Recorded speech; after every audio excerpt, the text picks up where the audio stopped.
sur ma chaîne. Aujourd'hui, nous allons parler d'un rêve ou d'une idée que vous avez peut-être eue, adopter votre premier lapin, de l'idée à la réalisation du projet. C'est tout de suite.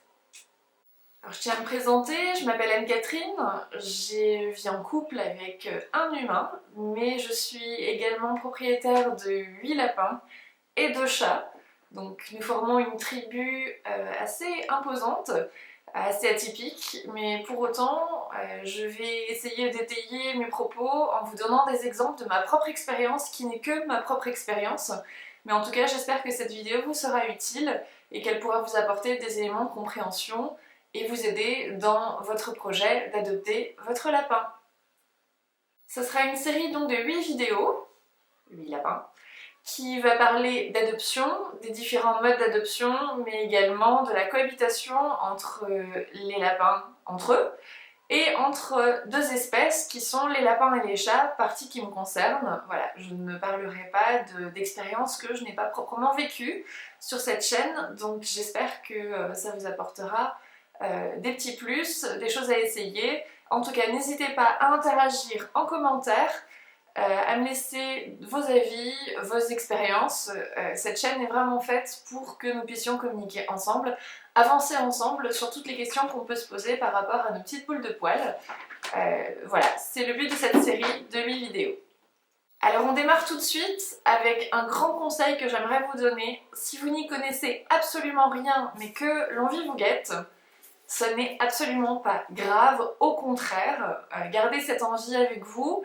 Réfléchissez-y, bien évidemment, une adoption ça n'est pas neutre, mais en tous les cas, ne pas s'y connaître sur l'espèce n'est absolument pas un motif pour arrêter votre projet.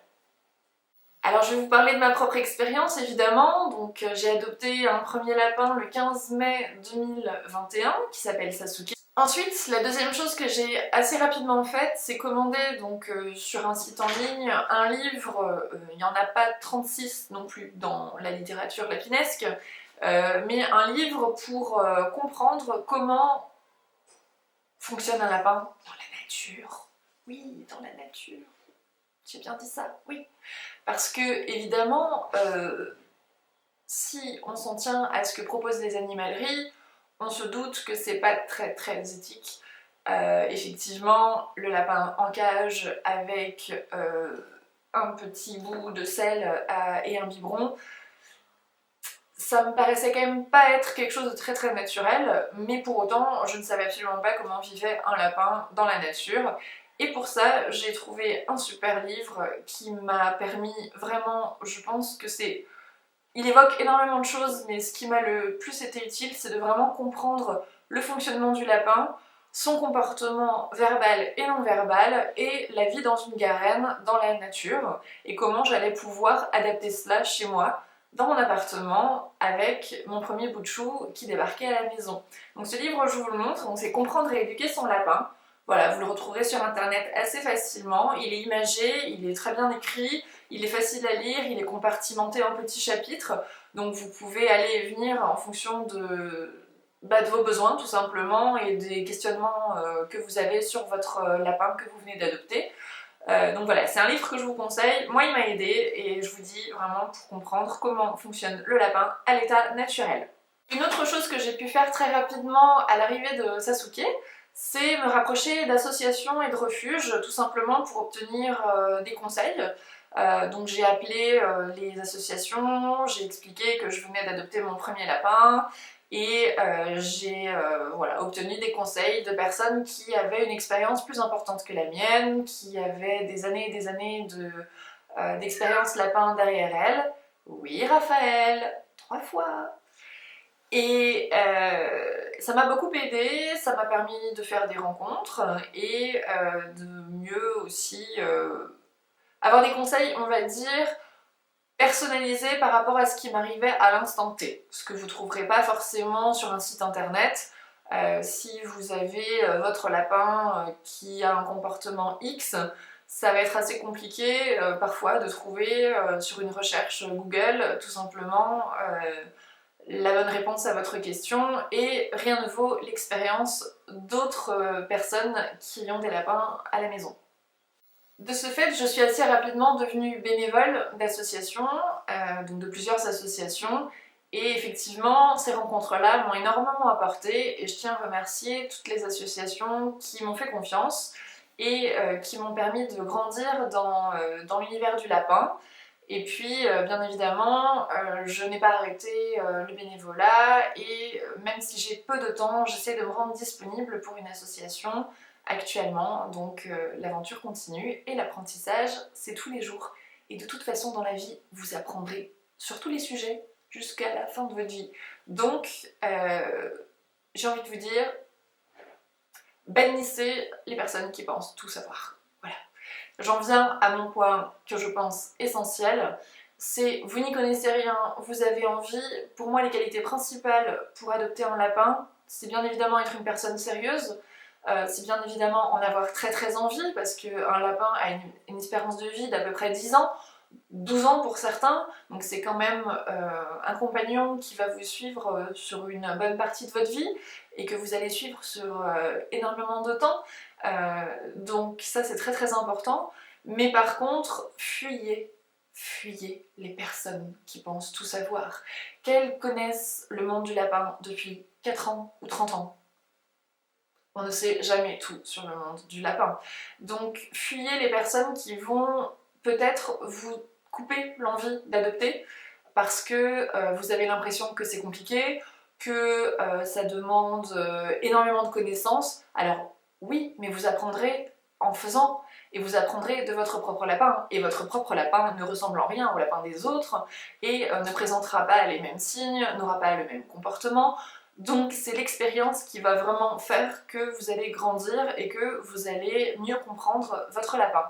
Donc bannissez toutes les personnes qui vont vous juger, vous critiquer, vous dire que vous n'y connaissez rien, ou tout simplement se mettre en avant de façon excessive en vous faisant largement comprendre que vous ne savez rien. Voilà, c'est un bon conseil je pense, j'espère. En tout cas, moi j'ai pu souffrir de ce genre de relation, et ça ne m'a pas vraiment aidée, au contraire ça m'a plutôt découragée. J'ai une fois appelé un refuge pour adopter un deuxième lapin, et j'ai eu pléthore malheureusement de critiques sur mon environnement à la maison, alors que j'ai pu appeler d'autres associations qui m'ont dit mais pas du tout, c'est le paradis du lapin, vous faites vraiment tout ce qu'il faut, c'est merveilleux, vous avez un lapin depuis tellement peu de temps et vous savez déjà tout ça. Donc voilà, vraiment prenez plusieurs avis, et si quelqu'un vous semble agressif ou vous fait comprendre que vous ne savez rien et que de ce fait vous ne pouvez pas adopter, fuyez. C'est tout ce que je peux vous dire. Mais restez vous-même, et en tout cas croyez en vos projets.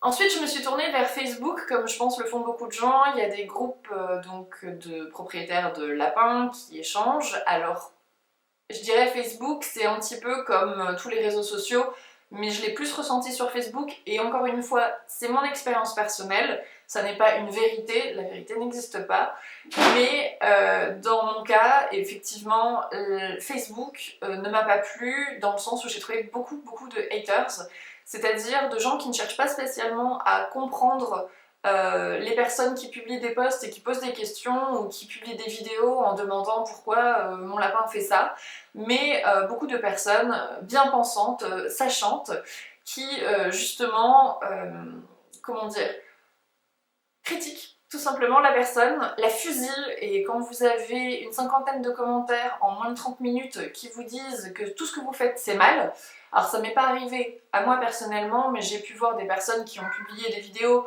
et qui vraiment, je pense, se mettaient à nu et essayaient de comprendre ce qui arrivait à leur lapin, pourquoi, comment, et avant même d'essayer de comprendre le contexte de vie de la personne, le contexte de vie du lapin, les gens vraiment, toute la communauté se ruait vers la personne pour la critiquer, pour dire que tout ce qu'elle faisait c'était mal, qu'il fallait pas adopter si c'était pour faire ça, etc. Et j'étais la seule personne sur une cinquantaine de commentaires tout simplement à demander, mais vous vivez dans un appartement, une maison, depuis quand avez-vous votre lapin? Essayez vraiment de comprendre le contexte de vie de la personne, et à partir de là de voir si je pouvais lui être utile et lui apporter quelques conseils pour améliorer la vie de son lapin. parce que on ne peut pas forcément faire tout ce qu'on veut et c'est pas pour autant qu'on est un mauvais propriétaire ou qu'on est un mauvais parent pour ceux qui estiment que les petits lapinous comme moi sont leurs enfants. Voilà, on peut être une très bonne personne mais pas tout savoir faire tout de suite. Et d'ailleurs sur certains vlogs j'ai vraiment apprécié de voir des personnes dire bah voilà, moi j'ai pas tout bien fait au début parce que j'y connaissais rien, je me suis laissée influencer par les animaleries qui m'ont conseillé ci ou ça, et aujourd'hui j'ai évolué, j'ai fait évoluer l'environnement de vie de mon lapin, et c'est tout ce qui compte. Et oui, j'ai envie de vous dire, c'est tout ce qui compte. Et même si aujourd'hui vous avez un lapin et que vous vous dites oh, mais pendant tant d'années j'ai écouté les animaleries, je l'ai mis en cage, etc. C'est le passé, l'important c'est que vous vous remettiez en question, que vous progressiez et que vous puissiez offrir un meilleur environnement de vie à votre lapin. Si votre lapin vient d'un refuge, de toute façon, vous améliorez déjà sa qualité de vie. Il aura un foyer, la chaleur d'un foyer, de l'amour, plus de temps. Donc forcément, déjà, vous avez amélioré ses conditions de vie. Et à chaque jour suffit sa peine, et de toute façon, plus vous en apprendrez, et plus vous serez à l'aise avec votre lapin et avec ses besoins. Donc vous allez évoluer en même temps que lui finalement. Un deuxième point très très important, bien évidemment, et on ne le dira jamais assez, c'est de bien réfléchir, comme je le disais au début de la vidéo, à l'adoption, mais quel que soit l'animal finalement. La durée de vie d'un lapin, c'est une dizaine d'années en moyenne, c'est pas rien. De par mon expérience, je peux aussi vous dire qu'un lapin, ça coûte beaucoup, beaucoup, beaucoup plus cher qu'un chat, par exemple. Ça demande plus de temps, ça demande, je dirais quand même, plus d'intérêt pour l'animal en termes d'alimentation, en termes de bien-être, etc. Ce sont effectivement des animaux fragiles, pour autant pas si fragiles que ça, vu qu'ils peuvent vivre quand même pas mal de temps si on s'en occupe bien. Donc oui, ils sont fragiles d'une certaine façon, mais moi je parlerai surtout de coûts financiers et de temps. Donc le dernier point que je souhaite aborder avec vous, bien évidemment, c'est l'arrivée de Sasuke à la maison. Donc comme je vous l'ai dit précédemment, j'avais tapé le lapin sur le bon coin, je suis allée voir son environnement de vie, j'ai posé quelques questions au propriétaire actuel. Donc c'est un lapin qui avait 4 mois, non stérilisé, qui n'avait jamais vu un vétérinaire, qui était en cage, qui avait sa litière qui représentait la totalité de sa cage et qui triait sa nourriture avec ses pattes avant. Il a été abandonné à 3 reprises donc avant d'arriver chez nous. Les raisons qui ont été évoquées étaient la première, c'était une naissance non désirée de 2 lapins qui n'étaient pas stérilisés. On ne le dira jamais assez, mais stérilisez vos lapins pour des questions de santé comme pour éviter ce genre de désagréments et ensuite devoir abandonner les lapros. Ensuite, mais Raphaël, saute, par pitié, tu me stresses. Et il saute pas, il se met sur la chaise. Bon. Et une autre raison qui a été évoquée, c'était qu'il faisait trop de saleté. Bien évidemment, si tu mets ton lapin dans une cage, déjà il s'ennuie et il se sent oppressé, et si tu mets des copeaux de bois dans toute la cage, forcément, avec la puissance de ses pattes arrière, il va t'en mettre partout autour. Mais j'ai envie de dire, si tu veux vivre au château de Versailles, ne prends pas d'animaux, tout court. Que tu prennes un lapin, un chat, un chien, je sais pas moi, des poules, ou bien un furet, ce que tu veux. De toute façon, un animal, ça va soit laisser des poils par terre, soit tu vas devoir nettoyer sa litière, soit tu vas devoir le nourrir. Enfin, en tous les cas, si tu prends un animal de compagnie, bien évidemment qu'à un moment donné, tu vas devoir nettoyer des choses et que tu vas devoir t'en occuper. Donc, ne prends pas un animal si tu estimes que ça fait trop de saleté. Et peut-être renseigne-toi pourquoi il fait des saletés, et peut-être aussi pourquoi tu l'as mis en cage et pourquoi tu lui as mis des copeaux de bois. Peut-être que si tu lui avais donné un environnement plus propice, il ne ferait pas de saleté. Mais bon. Et une autre raison que j'ai entendue pour Sasuke, mais que j'ai entendue pour d'autres lapins auprès d'autres mamans lapins, c'est mes enfants en ont peur. J'ai acheté mon lapin pour mes enfants. Stop! Grosse erreur. On n'achète pas un lapin on n'adopte pas un lapin pour ses enfants. On adopte un lapin en sachant que de toute façon, même si les enfants grandissent, ils vont aller à la fac, ils vont faire des études supérieures, et ils vont pas partir avec le lapin dans un studio de 9 mètres carrés. Donc à un moment donné, quand vous prenez un animal, c'est vous l'adulte, c'est vous le responsable, ça n'empêche pas de faire de la pédagogie auprès de vos enfants et de leur dire que tant qu'ils sont à la maison, c'est à eux de s'en occuper et vous êtes en back-office pour gérer ça. Mais en tous les cas, sachez qu'à un moment donné, votre enfant partira sans le lapin et qu'il faudra quand même s'en occuper. Donc ça c'est une chose, et je reviens sur la raison qui est souvent donnée, mes enfants en ont peur, mais pourquoi? Pourquoi un lapin ne fait pas peur, un lapin n'est pas agressif, un lapin ne mord pas, un lapin est absolument gentil et plutôt craintif d'ailleurs que à vouloir attaquer des humains. Donc pourquoi en ont-ils peur? Reposez-vous les questions de l'environnement que vous avez attribué à votre lapin et faites de la pédagogie avec vos enfants. Peut-être que les enfants s'en approchent de façon trop brusque et que le lapin fuit et que justement cette rapidité de fuite peut effrayer l'enfant, mais je pense vraiment qu'il y a une communication à établir entre les enfants et les animaux à la maison, quel que soit l'animal. Un chien aussi ça peut faire peur, un chat aussi ça peut faire peur, mais pourquoi? Donc creusez un peu la question, mais mes enfants de 4 ans en ont peur et j'abandonne, pour moi est une raison non valide. Voilà. Mais c'est des raisons qu'on entend malheureusement extrêmement souvent, donc je préférais la mentionner dans mes vidéos. Donc Sasuke est arrivé comme ça, et comme je vous l'ai dit, avec pour ma part une connaissance zéro du lapin. Mon conjoint avait déjà eu un lapin quand il était plus jeune, mais ne se souvenait pas vraiment des besoins du lapin. Et je vous le dis, avec les conseils que je vous ai donnés en début de vidéo, donc beaucoup se renseigner, ça c'est évident, rencontrer des personnes qui ont des lapins, prendre des conseils, bannir les gens qui croient tout savoir et vous critiquent, c'est déjà un très très bon point, et vraiment beaucoup de bienveillance, de patience et de curiosité feront de vous de superbes lapis parents. Donc n'hésitez pas, si vous avez envie d'adopter un lapin et que vous ne connaissez pas bien l'espèce ou que vous la connaissez mais que vous avez d'autres freins, n'hésitez pas à me donner vos freins en commentaire. J'y répondrai en tous les cas, et puis ça permettra avec la communauté de créer un échange. Mais n'hésitez pas à dire ce qui vous freine aujourd'hui pour adopter un lapin malgré cette envie que vous avez en vous.